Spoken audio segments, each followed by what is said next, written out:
Hello everyone, I'm Shankamuff for all you don't know, and welcome to my in-depth Thermonuclear Smoke Devil guide. As always with my guides, here is a section for the table of contents. Skip to the section that you wish to watch. Alright, let's get into this.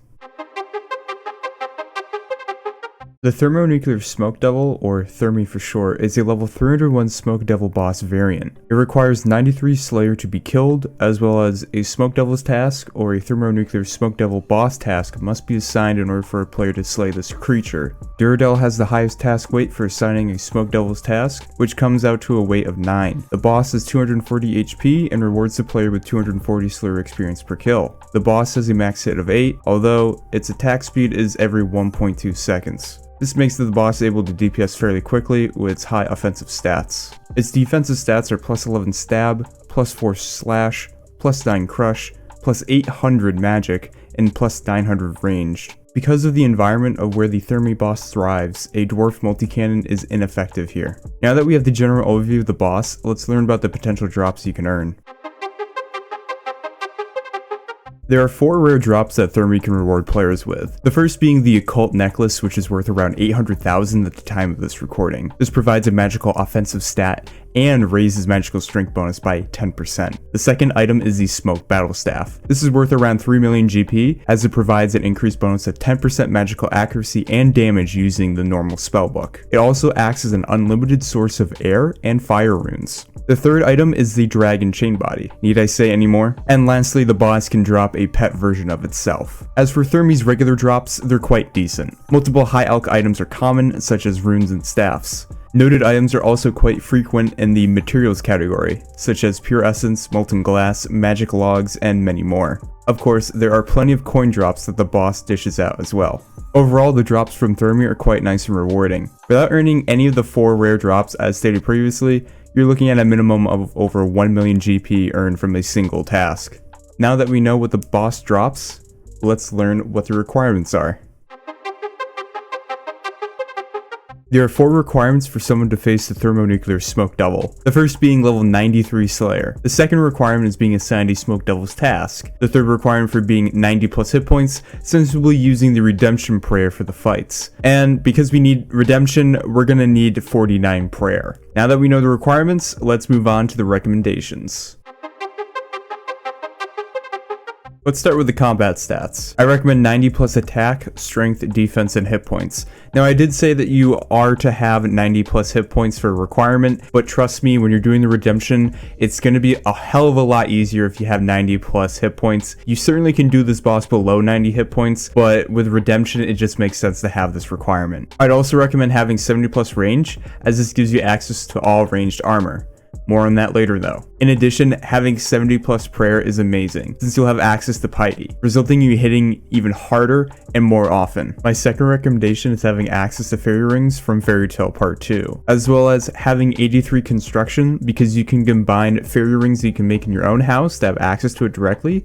You can also make the Ornate Rejuvenation Pool. All you need at 83 construction is a Spicy Stew for a plus 5 boost and the Crystal Saw. The Ornate Rejuvenation Pool restores all of your stats, including your special, making it absolutely necessary for all types of PvM. Since the Smoke Dungeon entrance is next to a Fairy Ring teleport, this allows easy travel to and from the dungeon. In addition, having a mounted Amulet Glory in your house gives yourself quick access to a bank. My last recommendation is to see what works best for you. Try all different gear loadouts that I'm going to list off. And speaking of gear loadouts, let's move on into that.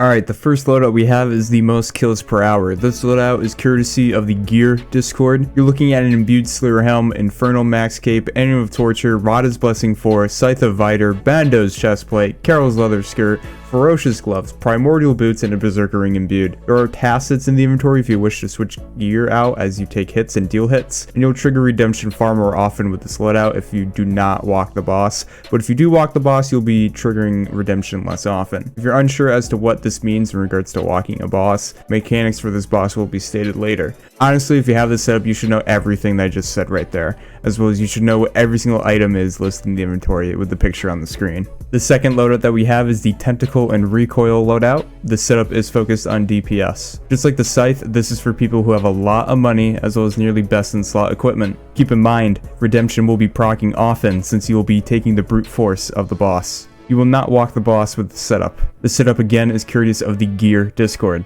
Let's pretend I have all of the gear I'm about to list off. Slayer Helm Imbued, Infernal Max Cape, Amulet Torture, Rada's Blessing 4, Tentacle Whip, Bando's Chestplate, Avernic Defender, Carol's Leather Skirt, Ferocious Gloves, Primordial Boots, and a Ring of Suffering imbued with Recoil activated. Again, there are tacits in the inventory to wear when you're dealing damage. I do not recommend this setup unless you have a ton of money, as well as you really just want a DPS and you don't have a Scythe. Now that we have the specialized loadouts out of the way, let's get into the typical everyday gear and variations that people can use. We'll be using a hybrid setup, since we want to tank some of the magical attacks that Thermi sends out. Keep in mind whatever I have equipped is what I use personally.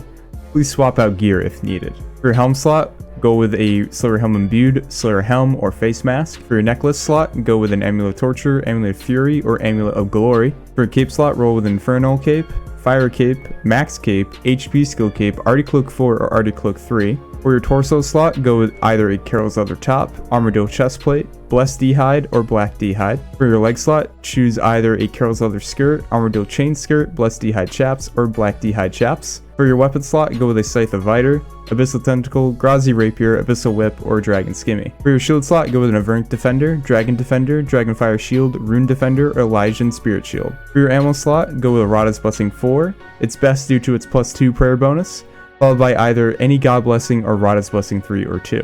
For your glove slot, go with Ferocious Gloves, Barrow's Gloves, or Rune Gloves. You can also bring a Bracelet of Slaughter in order to extend the tasks as you equip it right before the boss dies. For your boot slot, Primordial Boots are the best, followed by Dragon Boots and Rune Boots. For your ring slot, a Ring of Suffering imbued with Recoil activated is the best, followed by a Berserker Ring imbued. For your special attack, go with either Dragon Claws, Saradomin's Godsword, Dragon Dagger P++, or Crystal Halberd. Now that the gear loadouts are complete, let's learn about our inventory setups. The inventory setups were already listed for most kills per hour and Tentacle and Recoil loadouts. Please revert back to the gear loadout section for their inventories. For your inventory, have your special attack weapon, 2 divine super combat potions, a teleport to your house tab for easy access to a bank / fairy rings, a rune pouch filled with high elk runes, and the rest of your inventory is filled with prayer potions. Although I personally like to leave 3 empty spaces in order to be able to pick up items. An optional item to bring is an imbued heart in order to raise your magic level for extra magical defense. Another optional item is to either bring a ring of dueling to be able to teleport to Castle Wars, or a Draymond staff for you to use fairy rings in your house. Now that we know our inventory, let's learn on how to get there. If you have fairy rings in your house, teleport to your house and use the fairy ring code BKP. You will teleport just south of the Smoke Devil dungeon. Run northeast as you leave the ring and you'll come across the entrance.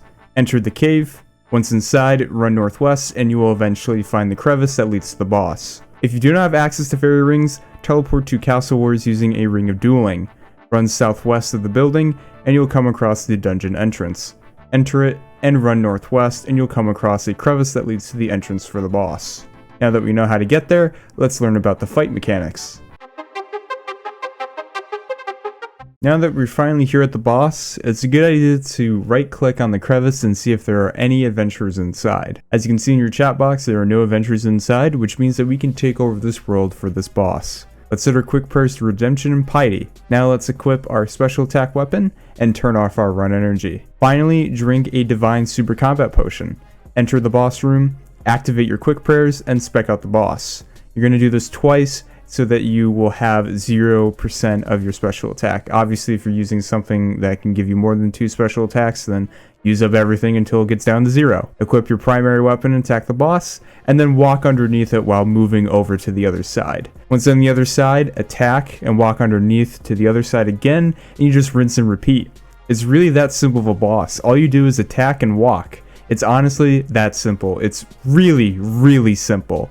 Just keep an eye on your prayer, as that's what makes you stay alive when you're using Redemption. Other than that, that's it guys, and that's the end of this video. If you enjoyed this video, feel free to comment down below any suggestions as what I can do next time, or what you liked about it, as well as I have a Discord server, so if you want to join and talk with me directly, feel free to. The link is down in the description below.